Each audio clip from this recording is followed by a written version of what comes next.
Welcome back नाज़रीन। जो programme जे सिलसिले खे अॻिते वधायूं, गुफ़्तगू कयूं था अमरीका जे सदारती चूंडुनि जे हवाले सां, जंहिंमें कुल 20 ॾींहं वञी बचा आहिनि। 3 नवंबर ते सदारती चूंडूं थियणियूं आहिनि ऐं उन हवाले सां हिन वक़्तु छा मंज़रनामो आहे, उतां जा सर्वे जेके आहिनि उहे छा पिया चवनि ऐं मजमूई तौर ते छा सूरत हाल आहे, ऐं ख़ासि तरह जेके हिन वक़्तु हिन साल जे लाइ 8 स्विंग स्टेट्स ॿुधायूं पियूं वञनि, जेके ख़ासि तरह उनमें फ्लोरिडा जा 29 वोट, पेंसिल्वेनिया जा 20 वोट, ओहायो जा 18 वोट, मिशिगन जा 16 वोट, नॉर्थ कैरोलिना जा 15 वोट, एरिज़ोना जा 11 वोट, विस्कॉन्सिन जा 10 वोट ऐं आयोवा जा 6 वोट। इहे 8 जेके स्टेट्स आहिनि, इन्हनि खे स्विंग स्टेट ॼाणायो पियो वञे। उते छा मंज़रनामो आहे ऐं मजमूई तौर ते उते ॿिया कहिड़ा मामला आहिनि, उन ते गुफ़्तगू करण लाइ असां राब्तो कयो आहे वाशिंगटन DC मां सीनियर सहाफ़ी नामयारे तजिज़िया निगार जनाब अनवर इकबाल साहब सां। अनवर इकबाल साहब, सलाम अलैकुम। वालेकुम अस्सलाम साहब। अनवर इकबाल साहब, किस तरह देखते हैं कि ये जो इलेक्शंस हैं इस मरतबा कोविड की वजह से ना तो वो नेशनल अपना कन्वेंशंस हुए, ना उसके बाद उस तरह कैंपेन चली, ना डिबेट्स, जो पहली डिबेट थी वो जिस तरह हुई, उसके बाद दूसरी डिबेट जो है वो कैंसिल हो गई। क्या मतलब इस इलेक्शन बिल्कुल एक डिफरेंट फिनोमेना होगा अमेरिकन अवाम के लिए ये इलेक्शन? बिल्कुल आप सही कह रहे हैं, बिल्कुल बिल्कुल सही कह रहे हैं। इस दफा जो सबसे अहम एलिमेंट है इस इलेक्शन में वो है कोविड-19, और जो लगता यही है कि जो इलेक्शन का फैसला होगा वो भी कोविड-19 के हवाले से ही होगा, क्योंकि अवाम में यहाँ इतना खौफ व हरास फैला हुआ है। और जिस तरह ये एक इशू सबसे नंबर 1 इशू बन के उभर कर सामने आया है, आप ये देखेंगे पूरा इलेक्शन कैंपेन हो गया, अमेरिका की फौजें अफगानिस्तान में बैठी हुई हैं, सीरिया में जंग हो रही है, अब भी इराक में अमेरिका इन्वॉल्व है, ईरान के साथ इनका एक जबरदस्त एक इशू बना हुआ है, चीन के साथ सदर ट्रंप बड़ी कोशिश कर रहे हैं, उनके तजारती में पाबंदियां लगाई हैं, सब कुछ किया। यानी पूरी कोशिश है हुकूमत की कि किसी तरह ये बड़े, यानी सदर ट्रंप अपने बयान देखा हुआ कि हम क्रिसमस से पहले पहले फौजी बुला लेंगे, तो हुकूमत की पूरी कोशिश है कि किसी तरह फॉरेन पॉलिसी जो है वो भी डिबेट का हिस्सा बने। लेकिन किस अवाम में कोई इंटरेस्ट नजर नहीं आती है फॉरेन पॉलिसी में, सारा फोकस जो है कोविड-19 पे है। और चूंकि कोविड-19 में इनकी परफॉर्मेंस कमजोर रही है, इसलिए हुकूमत समझती है कि अगर कोविड-19 पर ही सारा जोर रहा तो वो इलेक्शन हार भी सकते हैं। तो यही बात जो है, जो ओपिनियन सर्वेज आए उनसे भी सामने आती है कि जो जोसेफ बाइडेन है डेमोक्रेट, वो बाद स्टेट्स में 19, बाद में 15, बाद में 16 पॉइंट से आगे हैं, जो एक बड़ी लीड होती है अमेरिका में। लेकिन साथ ये भी है कि सदर ट्रंप के जो सपोर्टर्स हैं वो भी बहुत लॉयल हैं, यानी उनका जो सर्वे हुआ था, सर्वे के मुताबिक जो बाइडेन को सपोर्ट है वो साथ की सपोर्ट है, लोग उनके साथी प्रोग्राम को वोट दे रहे हैं या सदर ट्रंप के खिलाफ वोट दे रहे हैं। लेकिन जो सदर ट्रंप को सपोर्ट है वो खाली टोटल फेथफुल हैं सदर ट्रंप के पसंद करने वाले, मानने वाले, तो उनका वोट बैंक भी बिल्कुल अपनी जगह मजबूत है। अच्छा, जैसे कि आपने खुद बताया, अभी अमेरिका में होता यह है कि बाद रियासतें सबको पता है कि कौन सी डेमोक्रेट है, कौन सी पक्की रिपब्लिकन है। मसलन कैलिफोर्निया है, मसलन न्यूयॉर्क है, अब ये डेमोक्रेट है, यहाँ बहुत भी कोशिश करें तो मुश्किल है इनको निकालें। इसी तरह टेक्सास जो है वो रिपब्लिकन है, वहाँ बहुत मुश्किल होता है डेमोक्रेट को जीतना। तो इसलिए सारा मुकाबला के नाम से जाना जाता है, जहाँ पे काफी स्टेट्स हैं, उसको बाइबल बेल्ट कहा जाता है, वो सारी रिपब्लिकन स्टेट कहलाती है। जी बिल्कुल बिल्कुल सही कह रहे हैं आप, बिल्कुल। जैसे जो साउथ में जो बाइबल बेल्ट है वो रिपब्लिकन है, मजहबी लोग हैं। लेकिन इसके एक बात है जो कि सरप्राइज का एलिमेंट हो सकता है कि हमारे एक दोस्त अभी बाय रोड वहां से आए कनाडा से, तो वो बता रहे थे कि भाई पूरे रास्ते में, और इस वक्त जो है पेंसिल्वेनिया भी एक स्विंग स्टेट है और बहुत अहम स्टेट है, उससे गुजर के आए तो कहते हैं कि पूरे रास्ते में रूरल एरियाज में अब भी हर तरफ सदर ट्रंप के ही प्ले कार्ड और उनकी तस्वीरें नजर आती हैं। किस रियासत में सर? बाइडेन का कहीं, जी किस रियासत की बात कर रहे हैं?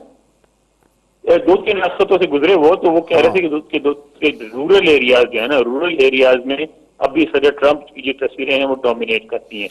तो ये भी हो सकता है कि 2016 में भी सब यही कह रहे थे कि दिल्ली जीत जाएंगी, मगर खामोश वोटर जो है ट्रंप के साथ था। तो अब तक ये बात वाज़ह हो नहीं पा रही है कि साइलेंट वोटर जो है वो किसके साथ है।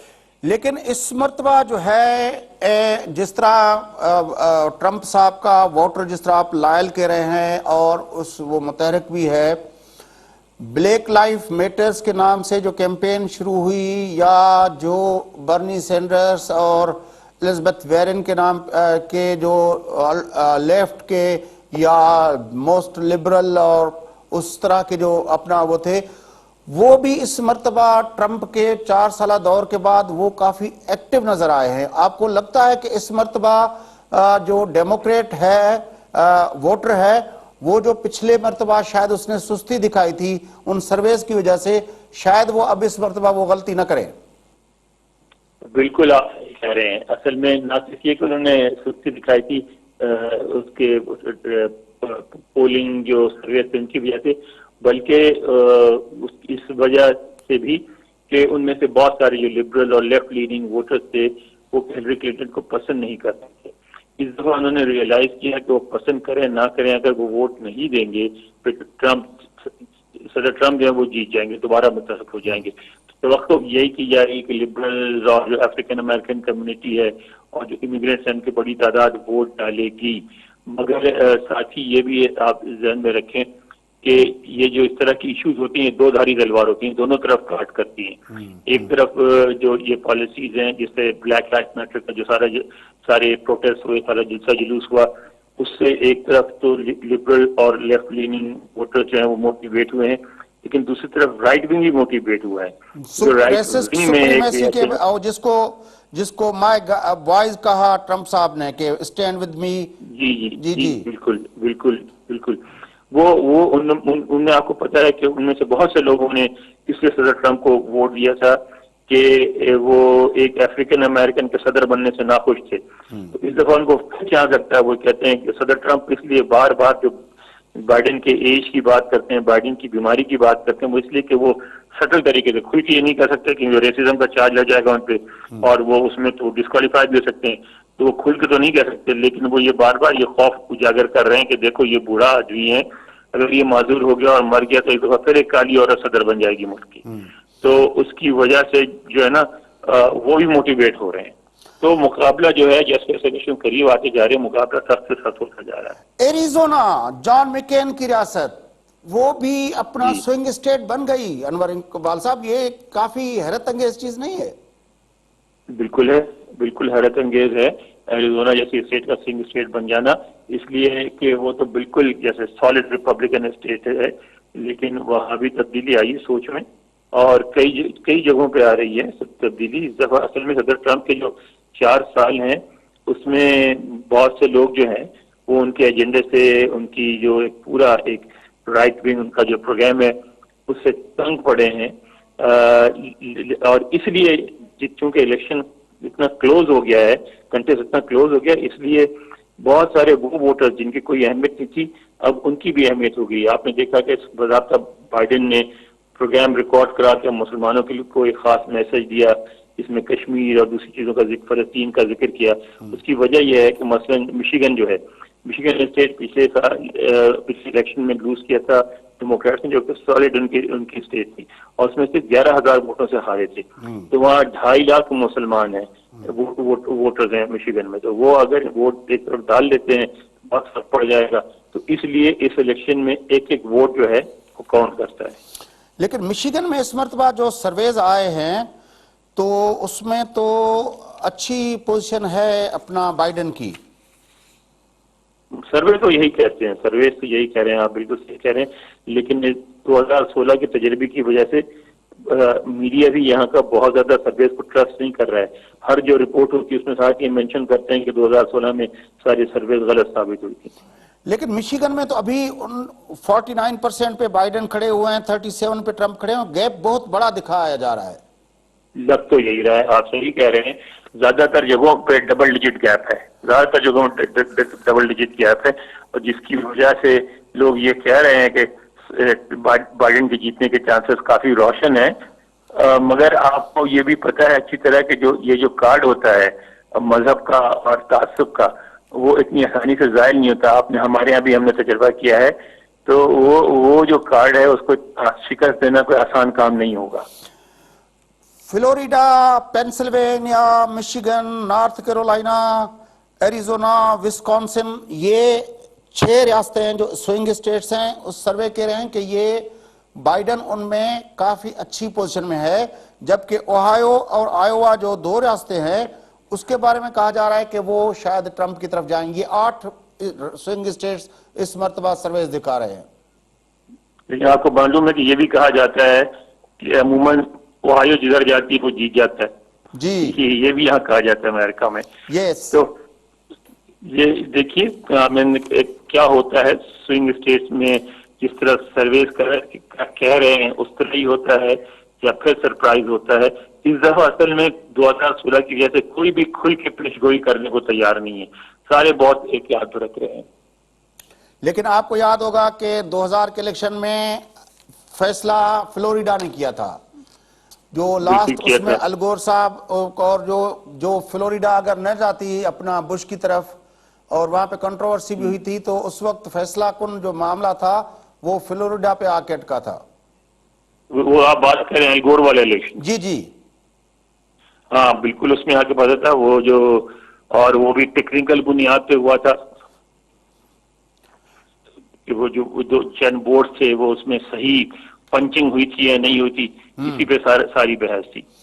तो वो बिल्कुल आपकी बात है, किसी एक स्टेट में भी आके इलेक्शन फंस सकता है। असल में जो सिस्टम है ना इलेक्ट्रल कॉलेज का, उसकी वजह से इतनी गैर यकीनी सूरत हाल पैदा होती है। लेकिन अमेरिकी ने जो इलेक्ट्रल कॉलेज का सिस्टम रखा है वो सिर्फ इसलिए रखा है ताकि छोटी रियासतें अपने आप को नेग्लेक्टेड फील ना करें। वरना अगर आप इलेक्ट्रल कॉलेज का सिस्टम निकाल दें तो होगा ये कि फिर न्यूयॉर्क और कैलिफोर्निया जिधर चले जाएंगे तो वो तो पार्टी जीत जाएगी, क्योंकि सबसे ज्यादा वोटर्स तो यहाँ हैं। आप देखें हिलरी क्लिंटन के भी तकरीबन 3 मिलियन वोट आ रहे थे ट्रंप से। लेकिन टेक्सास भी तो बड़ी रियासत है, दूसरे नंबर पर बड़ी रियासत है टेक्सास। बिल्कुल है, बिल्कुल है। अच्छा, लेकिन अब ये आबादी के लिहाज से तो इलेक्ट्रल सिस्टम, इलेक्ट्रल कॉलेज की आपने बात की, इस मर्तबा मतलब एंड ऑफ द डे तो जाके 5 रियासतें 8 रियासतें यही फैसला करती हैं। बाकी ये बड़ी बड़ी रियासतें जो है, जिस तरह आपने कहा कि टेक्सास हो, फ्लोरिडा हो, अपना न्यूयॉर्क हो या अपना कैलिफोर्निया हो, ये सबको पता है कि ये किस तरफ जाएंगी। एंड ऑफ द डे ये हर वक्त कोई कभी 5 कभी 7 कभी 6 हर इस अपना इलेक्शन के अंदर एक स्विंग स्टेट्स के नाम से वो भरती हैं, फिर वही फैसले कर रही होती हैं सारे इलेक्शन के। बिल्कुल सही कह रहे हैं आप, बिल्कुल सही कह रहे हैं। दो एलिमेंट्स होते हैं, एक स्विंग स्टेट्स और एक अनडिसाइडेड वोटर्स। उनकी वजह से फर्क पड़ जाता है और अल्टीमेटली फैसला जो है वही होता है। और इसलिए यहाँ काफी इस दफा काफी गुफ्तगू हो रही है कि हमें इलेक्ट्रल कॉलेज खत्म करना चाहिए, ये वो, उसकी वजह से फिर 1 वोट 1 मैन का जो कंसेप्ट है वो खत्म हो गया, उसकी क्या हैसियत है वगैरह वगैरह। लेकिन मैं नहीं ख्याल कि उसको अमरीकी खत्म करेंगे, क्योंकि फिर अगर उसको खत्म कर देते हैं तो बाद रियासतों की तो आबादी ना होने के बराबर है। अब south Dakota, north Dakota, Utah जो है इनकी आबादी, यूटा कितना बड़ा रकबा है और सिर्फ 3 मिलियन आबादी है, यानी 30 लाख। अब बताइए, वो तो फिर पूरी इग्नोर हो जाएगी ना। लेकिन पिछली मरतबा भी आपको याद होगा कि कैलिफोर्निया के अंदर बहुत रद्द-ए-अमल आया था, जो रिजल्ट्स आए थे, तो वो तो बिल्कुल अलहदगी की तरफ जाना चाह रहे थे। इस तरह की भी डिबेट शुरू हो गई थी कैलिफोर्निया के अंदर। अलहदगी तो अमेरिका, आपने भी देखा, इतनी बड़ी रियासत, इतनी बड़ी पॉपुलेशन, उसके बाद इलेक्टोरल अपना इलेक्शंस के अंदर एक तरह से उसकी कोई अहमियत नहीं बन पाती जब ये 5-7 रियासतें जो स्विंग स्टेट्स कहलाती हैं वो फैसला करें। बिल्कुल ये फीलिंग कैलिफोर्निया में और न्यूयॉर्क दोनों में बहुत है। इतनी बड़ी आबादी के बावजूद वो जीरो हो जाते हैं। लेकिन अलहदगी की तो इसलिए बात नहीं होती कि यहाँ आपने अमेरिका में सफर किया, एक कोने से दूसरे कोने से चले जाए, एक जुबान, एक कल्चर, वो सारा कुछ उन्होंने जबरदस्ती एक तरीके से, हालांकि पूरे यूरोप के लोग आके आबाद हुए हैं, जिनमें से सिर्फ 20% अफराद ऐसे थे जिनकी मादरी जुबान अंग्रेजी थी।